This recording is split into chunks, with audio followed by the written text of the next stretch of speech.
दोस्तों पिछले कुछ दिनों से एक कंट्रोवर्सी की बातें बॉलीवुड के गलियारे के अंदर काफ़ी जोरों शोरों से चल रही है।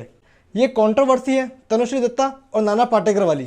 तो आज के इस वीडियो के अंदर हम जानने की कोशिश करेंगे कि क्या है इस कंट्रोवर्सी के पीछे का सच। नमस्कार दोस्तों, चर्चा बुरानी में आप सभी का एक बार फिर से स्वागत है।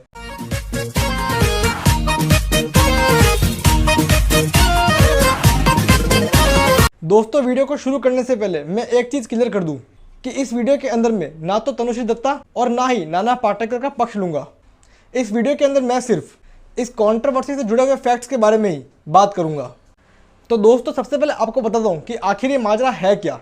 दरअसल दोस्तों 2009 के अंदर एक मूवी आई थी जिसका नाम था हॉर्न ओके प्लीज, जिसके अंदर नाना पाटेकर और रिमी सेन जैसे कलाकार थे। उस मूवी के एक आइटम सॉन्ग के लिए तनुश्री दत्ता को कास्ट किया गया था। तनुश्री के मुताबिक मूवी के डायरेक्टर राकेश सारंग, कोरियोग्राफर गणेश आचार्य और नाना पाटेकर ने उन्हें हरास किया। इस कारण से उन्होंने मीडिया को बुलाया तो वही नाना पाटेकर ने पॉलिटिशियन का सहारा लिया। इस कारण से काफ़ी बड़ा हंगामा हुआ, यहाँ तक कि तनुश्री की कार पर भी हमला हुआ। उनके अकॉर्डिंग अगर पुलिस टाइम पर नहीं आती तो कुछ भी हो सकता था। इसके बाद उन्हें उस फिल्म से निकाल दिया गया और उस गाने को राखी सावंत ने शूट किया। अब दोस्तों ये तो पक्ष था तनुश्री का, लेकिन मूवी के डायरेक्टर और कोरियोग्राफर कुछ और ही कहते हैं। उनके अकॉर्डिंग तनुश्री का व्यवहार काफ़ी अनप्रोफेशनल था, यहाँ तक कि उन्होंने खुद को अपनी वैनिटी वैन के अंदर बंद भी कर दिया था। दोस्तों ये एक बहुत अच्छी बात है कि तनुश्री खुल के सामने आई और सबको इस बारे में बताया। उनका ये कहना है कि 10 साल पहले उन्होंने एफआईआर दर्ज कराने की कोशिश की थी, लेकिन बड़े नाम होने के कारण से उनकी किसी ने सुनी नहीं, जिसका वीडियो आपको यूट्यूब पर मिल जाएगा। अगर आपको वो वीडियो देखना है तो आप जाइए हमारे डिस्क्रिप्शन बॉक्स में, आपको वीडियो लिंक मिल जाएगा। You guys are brought up to behave. So people, the kind of behavior that I've witnessed in those few months from various people just shows about themselves more than me. Well, I've conducted myself with a lot of dignity and I pride myself for that. साथ ही उन्होंने ये भी कहा कि बॉलीवुड से भी उनको कुछ खास सपोर्ट मिला नहीं।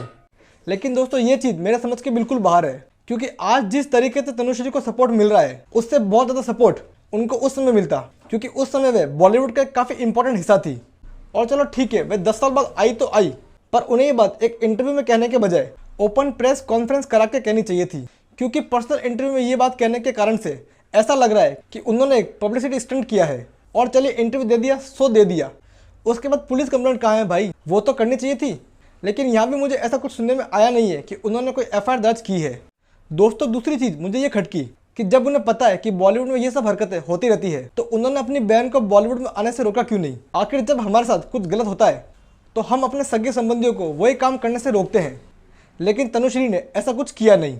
दोस्तों तनुश्री के सपोर्ट के अंदर कई सारे सेलिब्रिटीज़ सामने आए हैं, लेकिन जो भी सेलिब्रिटीज़ उनके सपोर्ट में आए हैं वो मेरी नज़र में काफ़ी हिपोक्रेटेड है। हॉर्न ओके मूवी की लीड एक्ट्रेस रिमी सेन भी उनके सपोर्ट में आई है, लेकिन शॉकिंग बात तो ये है कि उस इंसिडेंस के समय रिमी सेन सेट पर थी ही नहीं।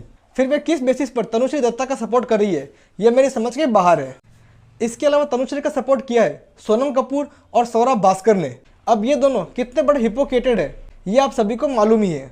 दोस्तों नाना पाटेकर हमारे इंडस्ट्री के एक काफ़ी सीनियर एक्टर हैं, इसके साथ ही वे नेक दिल इंसान हैं और काफ़ी डोनेशन भी वे करते रहते हैं। लेकिन इसका मतलब ये कतई भी नहीं है कि वे किसी को हरास नहीं कर सकते हैं, क्योंकि डोनेशन करना, दानपान करना आपके कैरेक्टर को सर्टिफाई नहीं कर सकता है।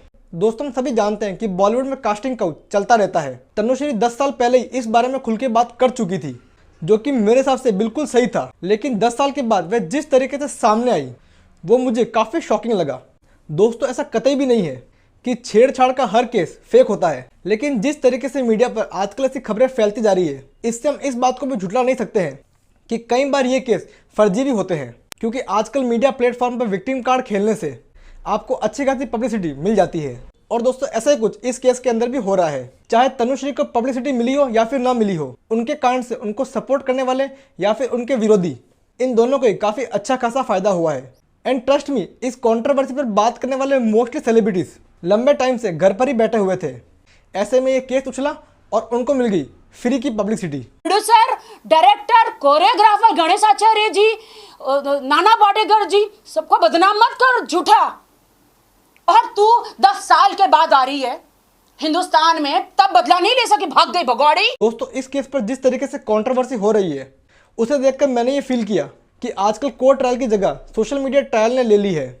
मॉलेस्टेशन के केस आजकल सोशल मीडिया पर डिस्कस होने लगे हैं, जहां पर आपको जस्टिस की जगह मिलती है पब्लिसिटी। एंड दोस्तों इस सबके पीछे सबसे बड़ा हाथ है हमारी पेड मीडिया का, जहाँ पर कोई एक लड़की अगर किसी लड़के पे एलिगेशन लगा दे तो एलिगेशन लगते ही वो बंदा बिना किसी इन्वेस्टिगेशन के सोशल मीडिया पर दोषी मान लिया जाता है।